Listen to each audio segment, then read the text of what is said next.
RM650,959.21 Itu jumlah keseluruhan sumbangan tunai yang berjaya kita kumpulkan melalui larian kesyukuran MUA.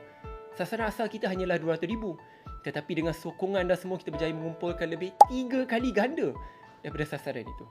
Semua ini datang daripada lebih 10,000 orang penyumbang. Sumbangan paling kecil 50 sen. Sumbangan tunai terbesar RM20,000 daripada Kit Sui. Selain itu, kita turut menerima sumbangan in-kind bernilai RM60,000 daripada Brooks dan RM5,000 daripada Kit Sui.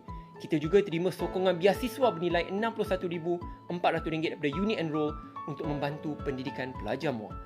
Hari ini saya mahu tunjukkan dengan jelas bagaimana sebahagian daripada dana ini telah digunakan. Kita telah membeli barangan untuk menyediakan 1,000 set food bank dengan jumlah RM57,600. Kita juga telah membeli 51 buah iPad dengan jumlah RM99,909.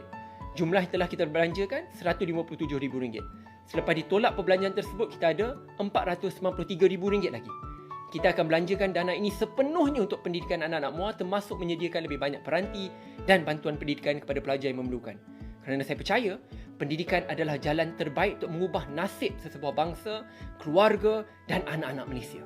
Sepanjang perjalanan ini, kami juga terpaksa memendekkan 2 bahagian laluan atas nasihat pihak keselamatan kerana keadaan jalan yang terlalu sempit sampai banyak sangat lori takut nak kena langgar. Honestly, masa mula-mula buat larian ni, saya langsung tak jangka sambutannya akan jadi sebesar ini. Sepanjang 10 km terakhir menuju ke MUA, kiri dan kanan jalan penuh dengan orang yang datang memberi semangat. Bila badan dah penat, tengok semua orang tunggu di tepi jalan, panggil nama saya dan berlari bersama, semangat itu terus datang balik. Saya mungkin orang yang berlari, tetapi anda semua yang membawa perjalanan ini sampai ke garisan penamat. Terima kasih kepada setiap penyumbang, pihak polis, para penaja, sukarelawan dan semualah yang bersama daripada Putrajaya hingga ke MUA. Larian ini sudah tamat, tetapi usaha untuk membina masa depan anak-anak MUA akan diteruskan.